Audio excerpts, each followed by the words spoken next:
So, I was wondering, like, so you mentioned James Earl Jones, and there's been others, Darth Vader's as well. So what's it like to have to kind of step into a role that's already been played and kind of live up to that? I just wanted to, we had our moving guy who's actually a performer as well, Paul Casey. And I'm sure you're going to meet him at some stage, so I'm going to get him over here. And so we had to keep the movements as Darth Vader. But there's, like I say, there's only one presence and there's only one spirit of Darth Vader. So when he chooses you don't choose him. Do you know what I mean? So when he chose me, or like when he was ready to come back, I was like, ooh, it's he's got a hell of a presence, And so to play Darth Vader, because I'm a huge geek anyway, when it comes down to things like that. So when I'm walking on set, going into the mode, I'm bringing it. I was inside that thing. It was like I was inside a 3D cinema or something, and I'm just watching it and like, whoa, come on, Darth, do it, smash it, go on, chunk him out. No, it's just, how would you feel? Pretty awesome. There you go. That's how I feel, right? I feel how all you lot would feel. You know what I mean? Thank you. Good question. All right. Thank you. Next one.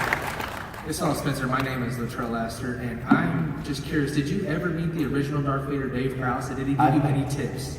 He didn't give me tips, but because we were sworn to secrecy, and there was a lot of people on set. There was actors and extras and people, but somebody somewhere spoke, a year before filming was released, and said, "Oh, Spencer's playing Darth Vader," somebody somewhere. Because I was away, I was gutted, because I wanted it to be a bit, you know what I mean? But I was, it was a hell of a secret to keep for a year. I couldn't even tell my family. I had national papers front door stepping me. Teachers were asking me kids, because it's not like a little character, is it? You know what I mean? It's a huge character, and everybody wanted to know. So the rumour was out. I had to couldn't confirm or deny for him. So how long did you have to keep this secret from your family? 13 months. It's a very long time. It's a long one, right? Just like, so long, going to work, talk to you later. Yeah, I remember the Sun newspaper. I don't know if you ever heard of the Sun newspaper. It's a big paper we got back home. And they turned up a couple of weeks before the film was coming out. And I was upstairs and there was a knock on the door and the missus answered the door. And he goes, "Oh, can you tell me if Spencer Wilder lives here?" Blah, blah, blah, blah, blah. And I come down the stairs and I put my head around the door and I said, "Right, mate." And he goes, "Oh, Mr. Wilder, will you tell us if you played Darth Vader?" I said, "Yeah, calm down." I said, "Where have you come from, mate?" "Cardiff." And Cardiff is a 6-hour drive from we are, right? From North Wales to South Wales. And I went, "It's a long drive back, isn't it?" So I said, "Listen, we're not mean, but like I say, I can't confirm or deny. So you're not getting anything out of me, because no matter what I'm working on, doesn't matter whatever it is, when you're a professional actor and you sign a confidential act, you're not going to work again if you open your mouth." So I said, "But come in, keep on your side, come in, have a cup of tea." So my little boy come in, and he's only 11, he was 12 a couple of days ago, and he come in, and as soon as he come in, he goes, "So how is it, having Darth Vader as your dad?" And I went, "That was it, naughty, wasn't it?" And he goes, "What?" "Poker face." No matter what. Oh boy. Yeah, so it was awesome. Yeah, there you go. Thank you. Next question. That's the coolest walk I've ever seen somebody come up to the mic. It's like Danny DeVito coming up there, man. Thank you. In a previous Q&A I'd watched, you had expressed an interest in the theater. I was going to ask you if that's still an interest, what appeals to you about the theater, and Kansas City is a great theater town. There you go.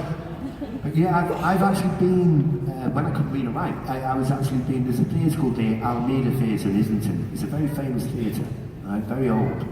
And it was a political play, and it was a one-night showing, and it was a complete sellout.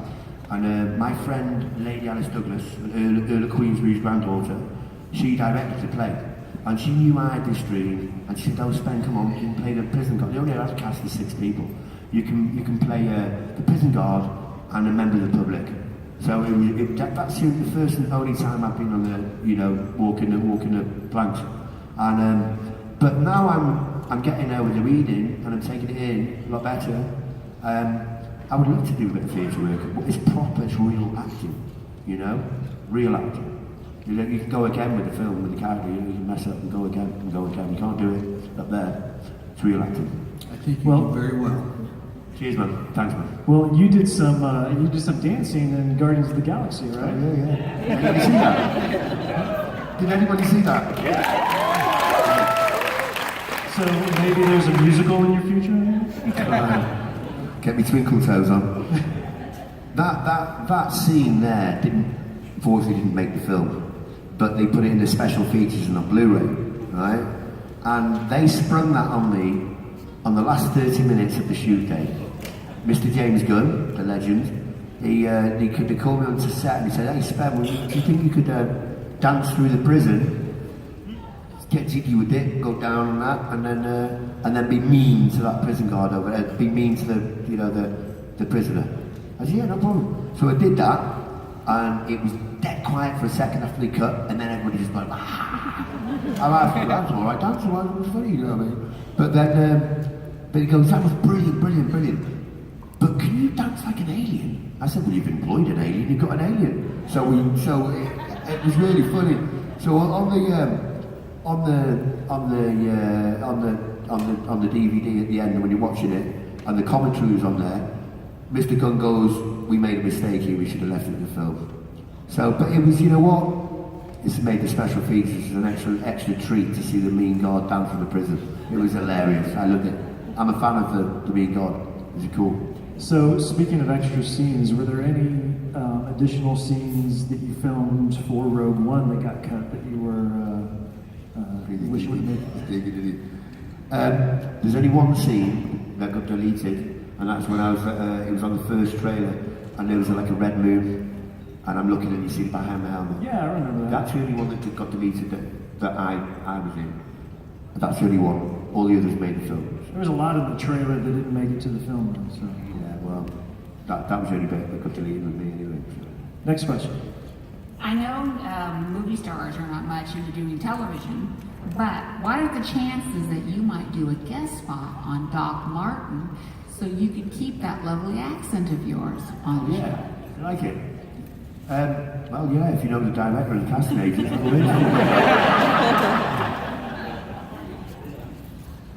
your accent's not bad either. So a lot of the and guys, if anybody else has a question, just come on up to the mic whenever you're ready. Don't be shy. So a lot of the work that you've done has been like creature acting, a lot of prosthetics and masks. What was the longest, most grueling, or just most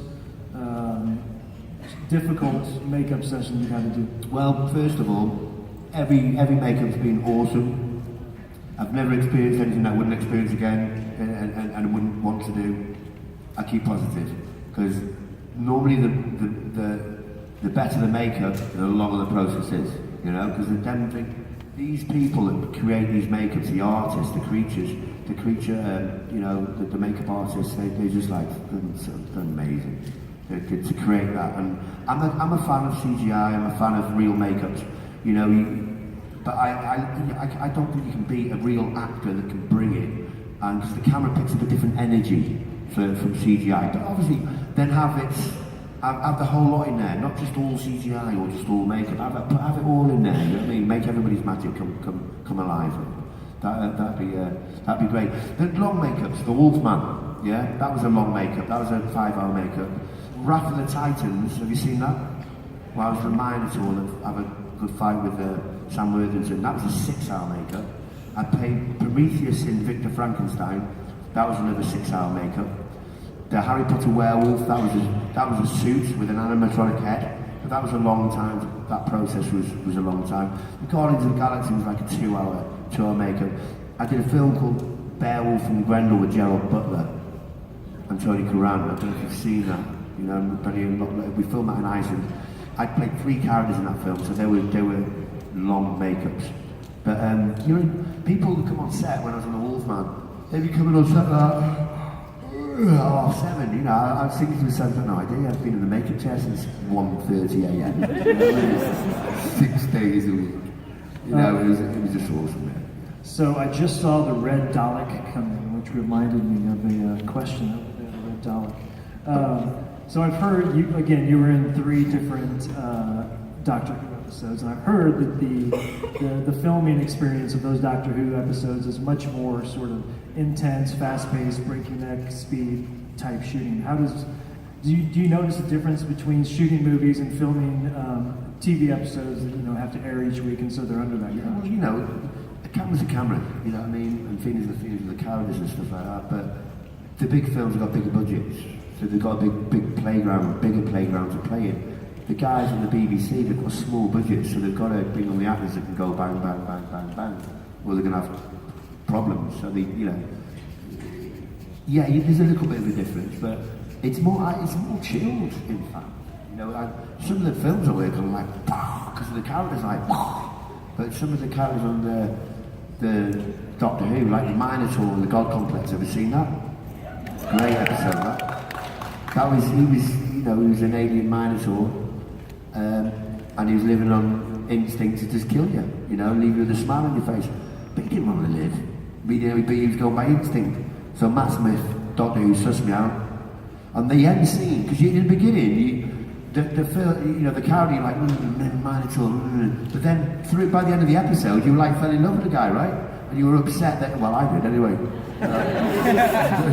And he was Doctor Who. I died in Doctor Who's arms. I'm looking through the mask, and Doctor Who's crying. I thought, what are you crying for? You just killed me. And then The Wooden King. It was a Christmas Day special. Had anybody seen that? Yeah. So, the great creatures. So I had a whole forest living in my head. I had a right headache. You know what I mean? There was the Wooden King and the Wooden Queen. Going back to the Wooden Queen, that's Paul Casey, who did the movements with me with Darth Vader. But he's played so many characters as well. And then probably the most confident out of the 3 was Skellig. He was a different beast completely. He was the most honourable warrior from planet Mars. And he was in a galactic fight with his daughter, and bang, bang, bang. Then a flash bang the wallet. He comes around in an ice cube on a submarine ship full of nuclear weapons. You know what I mean? He's an honourable warrior. So as soon as he come round, he just wanted to hit the red button, get rid of this race. You know what I mean? So again, each episode, each series is great stories, really, really great characters I got to play for Doctor Who, being part of the Doctor Who family, which is awesome. Absolutely. Yeah. We got another question. So, I'm going to be majoring in costume design, so I'm wondering probably, what's your favorite costume you've ever worn? You can't say Darth Vader. I'm not trying to get out of this. I'm not really trying to get out of this, but every one has been awesome. It's been brilliant. It's just each one is as good as itself. And each one is just awesome. Monsters. Love playing the monsters. A pirate. Pirate's pretty cool as well. I was in the Golden Compass. I was one of the giant Egyptians in that. What else? Game of Thrones. See the Game of Thrones? And I was doing one of 2. That was the first White Walker you see on the first steps. Before we knew how massive it was going to be. So there was a scene there when we're running through the forest, when you first see the White Walkers, and then we're chopping heads off and things like that. They're a bit twisted, aren't they? They're a bit sick, aren't they? So there was a scene, when I'm with my character wants to show off a little bit, he'll show off, And there was 4 of us Ice Warriors, White Walkers, sorry, running through the forest, and as the camera was tracking past us, I jump up in the air, I throw a shape. Alright, Mum. But all the other White Walkers, they were have the swords up here in front, and I went, nah, change that around, I want it behind, do you know what I mean? And I was showing off my own fault this way, and I was running, and I jumped over a ditch, and it was dressed, it wasn't really dressed great, the set, it was a real forest, and we had like pumps on, so I jumped over this ditch, threw a really cool shape, landed on a big swig. Fell in the ditch, feet went up. Mr. Frog sitting on my head. I'm like, does anybody see that? And he's like, showing off Wildy. Sorry about that, it's no good. Thank you. No problem. Got another question. Okay, so were you tall as a kid, and if so, did you ever think that it would play a significant role in helping you jumpstart acting? Sorry, I really didn't hear that. Okay, so were you tall as a kid? Right. Was I taller as a kid? Yeah, and if so, did you think it would help jumpstart your acting career? Well, I wasn't a tall kid. I didn't start growing. I was average height when I was 15. Then all of a sudden, my growth hormones had a party, and they didn't stop growing for 3 years. I used to look at my bed going, oh no, I'm going to grow again in my sleep. I used to get up in the morning and I used to create cramp, you know. I developed cramp, and I discovered cramp because I grow that. My bones are going too fast from my muscles. So there's maybe some tall guys in here that had growth, or girls that had a mad growth spurt, and you wake up with cramp every day. So I couldn't get out of bed in the morning. I'd sleep for about 20 hours, but I'd get up out of bed and go, But my brother was a musician. I don't know if you know your music here from punk bands back in the UK, but my brother was with a band called The Fall, and it's a bit, you know it? So my brother was with The Fall for 5 years. He was the most, Neville Wilding, check him out, he was the most prestige member of the band through the whole of their career. And he went away. My brother used to beat me up when I was a kid. And so he went away when I was 15, and we were just crossing paths. We didn't see each other for a couple of years. And then the first day he got back, he come in the back, so from 15 to about 17, he come in the back room, and Mum was like, get out of bed, just go get your brother out of bed. You know what I mean? So he come in the room, my brother's about 5'7". Right, you see where this is going, right? He goes, so, get out of bed, come on, get out of bed. And I went, I woke up, and he goes, it was funny. He won't have that, didn't he, again though? I'm less of that Wilding. Awesome. Thanks. Good question. So you're what, 6'7"? 6'7". Well, it's a weird, strange thing now. Over the past 6 months, I'm touching 6'8". I've started growing again. I'm going the opposite way until I'm special, right? And how tall did the Vader suit make you? It was like 7? About 7.5 feet. 7.5. He was a presence. Is that an all platform, or was No, but because the helmet goes around, so he's about there. So imagine him coming at you in full get-up. You know what I mean? People would say they were genuinely afraid when I go into mode. There was a scene where me and Krennic again were having enough to do with each other, and he called Mr. Gareth Edwards over. He called him over. Krennic did, and the director put his back to me, and we were really close. It was squozing through. I'm in character, but I'm like a third party in there, you know. I'm looking back and thinking, what am I doing? I'm not bringing it. What? And he was like, and then he goes, right, okay, cool. He goes back to the camera.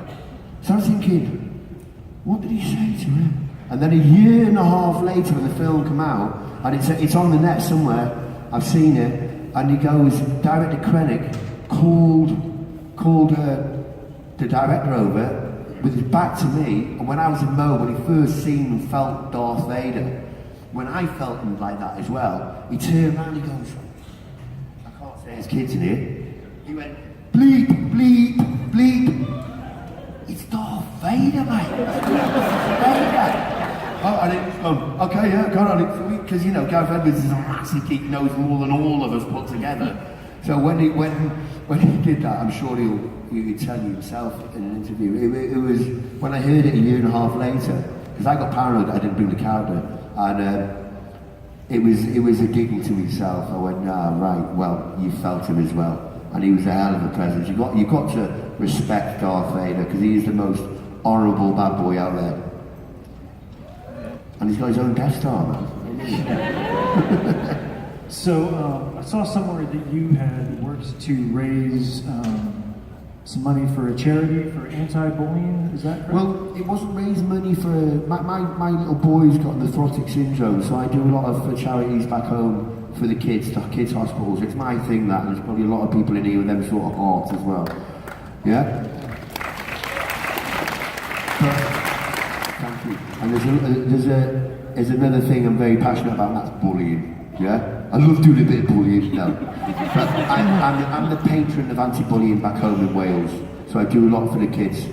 That, you know, I can't be there all the time, they know that, but I'm a good name that shows it, alert and stuff like that. And there is a bit of bullying going on in our schools back home, and it happens everywhere. And I always say, if there's kids listening to this, I always say, listen, try and put your defences up.